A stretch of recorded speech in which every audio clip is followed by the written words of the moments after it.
In this example, we are going to go through the preparation and interpretation of the three main financial statements that we cover in Chapter 1. Those statements are the income statement, the statement of owner's equity, and then the balance sheet. And keep in mind as you've read through the chapters that those three financial statements must be prepared in that order because there are items that you need from the previous statement in order to complete the next statement. So the first thing we'll do is we'll take a look at the income statement. Now the income statement summarizes a company's income over a period of time. So the accounts that you're going to find on the income statement will be your revenue accounts and your expense accounts, because those are the accounts that summarize the income of a company. So accounts payable is a liability, so it's not going to be on this financial statement. So basically the accounts that we're going to need anything that says expense. We're going to need marketing expense, commissions expense, office rent expense, supplies expense, telephone expense, and wages expense. Those are all of our expense accounts. And then our revenue account is going to be our commission sales revenue in the amount of $400,000. So we're going to scroll down here and begin with the completion of our income statement. So you'll see how it's set out here. We have the title of the company, the title of the financial statement, and then you'll notice it says for the year ended December 31st. That is because this income statement summarizes everything that happens in the entire year. So our total revenue is our commission sales revenue, and we had $400,000 for that account. Then we're going to start to list all of our expenses. So this is where you kind of have to scroll back and forth to figure out which expense accounts that you're going to put in there. And I'm just going to kind of go in order. So our first one is our commission expense, and then we have marketing expense and office rent expense. So commission expense, scroll back up a little bit, is $225,000. Okay, then after commission expense, I have marketing expense for $20,100. All right, after marketing expense, I have office rent expense for $3,600. And then I have supplies expense for $2,600. Telephone and computer expense for $5,100, and wages expense in the amount of $3,200. So the next step then, I'm going to total the sum of all of my expense accounts, and if I add those up, I end up with $320,800. Okay, so then the final step in my income statement, and you'll find out later this is what we call a single step income statement, because we take total revenues minus total expenses, and in this situation we have to determine is it a net loss or a net income. If your revenue, the amount of money you made, is greater than the money you spent, your expenses, then you have a net income. If the opposite is true, if you spent more money than you made, then you have a net loss. So the difference of our revenue and our expenses is $79,200. So our net income is $79,200, and that's the amount that is important and that we have to have in preparing the statement of owner's equity.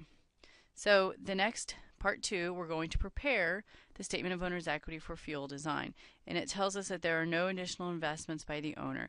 So the statement of owner's equity just summarizes the changes in the owner's equity of the business over the year. So the equation, we take our beginning owner's equity plus our net income minus any withdrawals, and then we get our ending owner's equity. If we had a net loss, you would subtract out your net loss instead of adding in the net income. And if you had additional investments during the year, you would also add those in.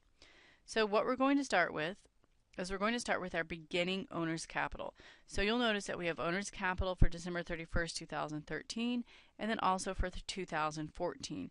So keep in mind that December 31st, 2013 is also the very next day January 1st, 2014. So that is our beginning capital.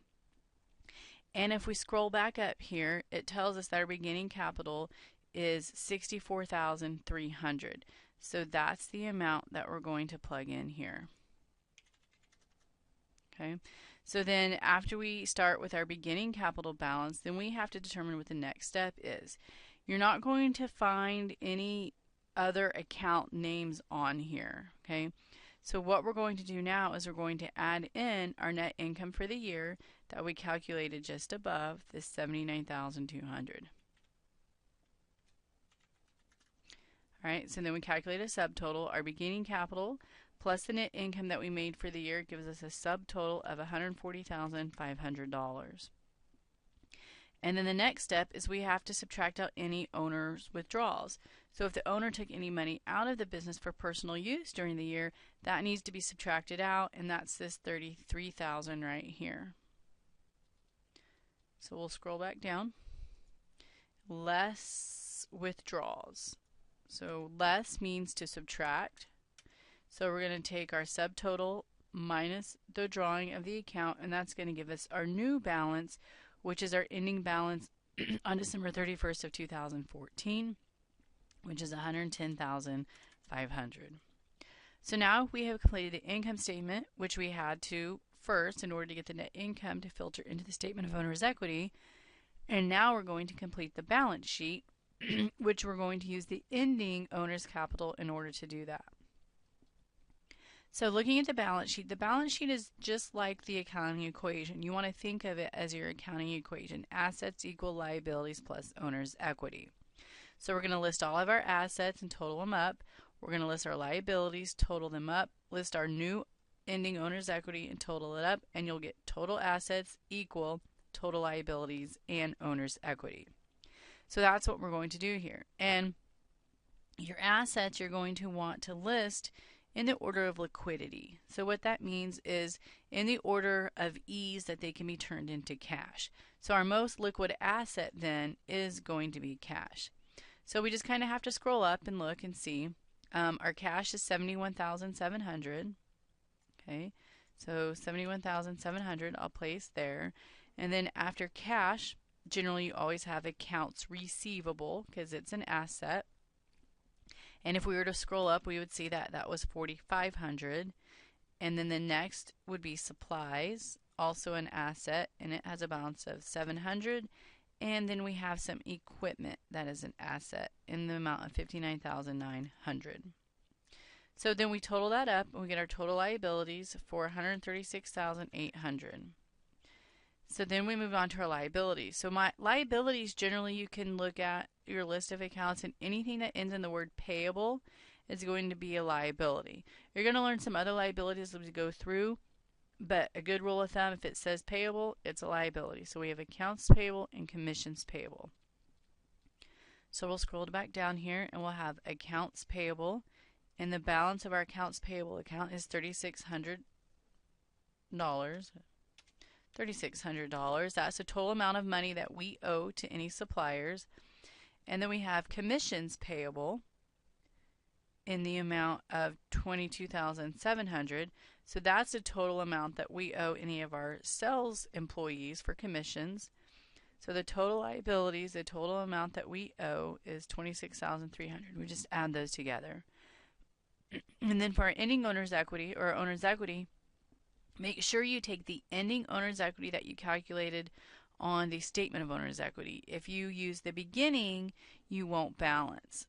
So we will take our owner's capital, and that amount, scroll up barely, $110,500 that we calculated. And so now if we take owner's equity plus our total liabilities, we end up with $136,800. And so our accounting equation equals total assets equal total liabilities plus owner's equity. So you want to make sure when you're done with all three financial statements that this is true. Total assets equal total liabilities and owner's equity. Okay, so keep in mind that once you've done that, once you've completed the homework, you always have a check my work. So I really encourage you, you get one chance to use that check your work. And it'll go in and tell you if you have any amounts wrong. So this says that I have a couple of amounts wrong here. So my wages expense is $32,000. I left off a zero. And my office rent is $36,000. I left off a zero there too.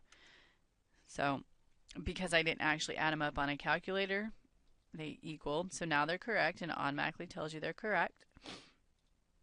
And everything else here is correct. So I would really encourage you, and then you'll get some immediate feedback additionally about the problems.